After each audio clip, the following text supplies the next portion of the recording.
Bismillahirrahmanirrahim. Assalamu alaikum. Hope you all are fine, having good health and iman. I am your chemistry teacher, and today we will discuss about chapter number 2, that is structure of an atom. First of all, we will see the definition of atom. What is an atom? It is the smallest unit of matter that has the characteristic properties of a chemical element. Then next are charged particles in matter. Atoms have three types of subatomic particles. They are electrons, protons and neutrons. Electrons are negatively charged, protons are positively charged and neutrons carry no charge. If we talk about the mass of an electron, then the mass of an electron is 1 by 2000 the mass of hydrogen atom. The mass of a proton is equal to the mass of hydrogen atom and is taken as 1 unit. Then discovery of subatomic particles. In 1900, J.J. Thomson discovered the presence of negatively charged particle called electron in the atom. In 1886, E. Goldstein discovered new radiations in gas discharge and called them Kinal rays. These Kinal rays were positively charged.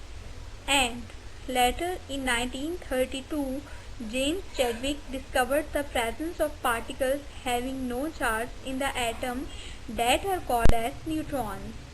Here we can compare the properties of electrons, protons and neutrons. That is about the charge, that is about the mass and the location. Next is structure of an atom. Thomson's model of an atom. According to Thomson, an atom is similar to a Christmas pudding. The pudding has positive charge and the electrons having negatively charged were like plum in the pudding. He proposed that an atom consists of a positively charged sphere and the electrons are embedded in it. The negative and positive charges are equal in the magnitude, so the atom as a whole is electrically neutral. That was all about Thomson model of an atom.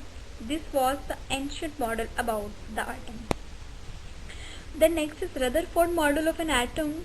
Rutherford allowed a beam of fast moving alpha particles having positive charge to fall on a thin gold foil. He observed most of the alpha particles passed straight through the gold foil. Some of alpha particles were slightly deflected by small angles and very few alpha particles appeared to be rebound. Then conclusions. What we conclude from the Rutherford scattering experiment? There are the three major points. Most of the space inside the atom is empty.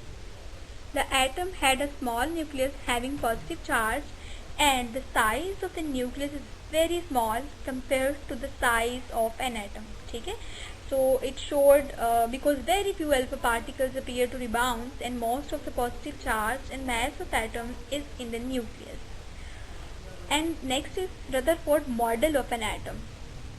An atom has a positively charged nucleus as its center and most of the mass of atom is in the nucleus. The electrons revolve around the nucleus in different orbits and the size of nucleus is very small compared to the size of an atom. Then there were two major defects in the Rutherford atomic model. Any particles in a circular orbit would undergo acceleration and during acceleration the charged particle would radiate energy. So the revolving electrons would lose energy and fall into nucleus and the atom would be unstable.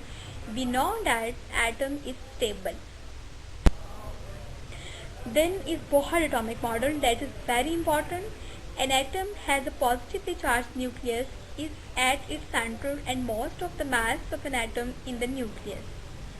The electrons revolve around the nucleus in special orbits that are called as orbits or shells.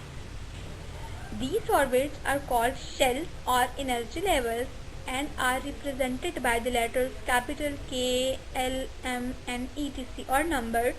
S1, 2, 3, 4, so on. While revolving in the discrete orbits, the electrons do not radiate energy. Then is distribution of electron in different shells, what that is called as electronic configuration. The distribution of electrons in the different shells was suggested by Bohr and Worry. The following are the rules of filling electrons in the different shells. The maximum number of electrons in a shell is given by the formula 2n square, where n is the number of shell, 1, 2, 3, so on. Here we can see the example. The maximum number of electrons that can be filled in the outermost shell is 8, and the atom will be stable according to octet rule. Electrons cannot be filled in a shell unless the inner shell are filled. Here is the composition of atoms of first 18 elements. We can see the symbols: atomic number, number of protons, number of neutrons, number of electrons, distribution of electrons in the subshells and shells according to their increasing or decreasing energy level, and then valency. Then these are the atomic structures of first 18 elements that start from hydrogen, helium, lithium, barium, boron, carbon, nitrogen, oxygen, fluorine, neon, sodium, magnesium, aluminium, silicon, phosphorus, sulfur, chlorine, and argon. Next are isotopes. Isotopes are the atoms of the same element that have the same atomic number but different mass number. It means that they have different number of neutrons. Here are the examples of hydrogen. Hydrogen has three isotopes: protium, deuterium, and tritium. They all have the same number of electron and same number of protons, but they have different number of neutrons. So we can say that isotopes can be differ only in the number of neutrons. Then carbon have two isotopes. There are carbon 12 and carbon 14, and chlorine have two isotopes, that are chlorine 35 and 37. At the end, there are the applications of isotopes. Isotopes are very important and plays a very vital role in our daily life, like radiotherapy. Treatment of cancer, they play a very important role in treatment of cancer. Traces of diagnosis and medicine. Okay, they have a vital role in medicine. Archaeological and geological uses by carbon dating. Chemical reactions and structure determination. We can determine the structure of any compound by using isotopes.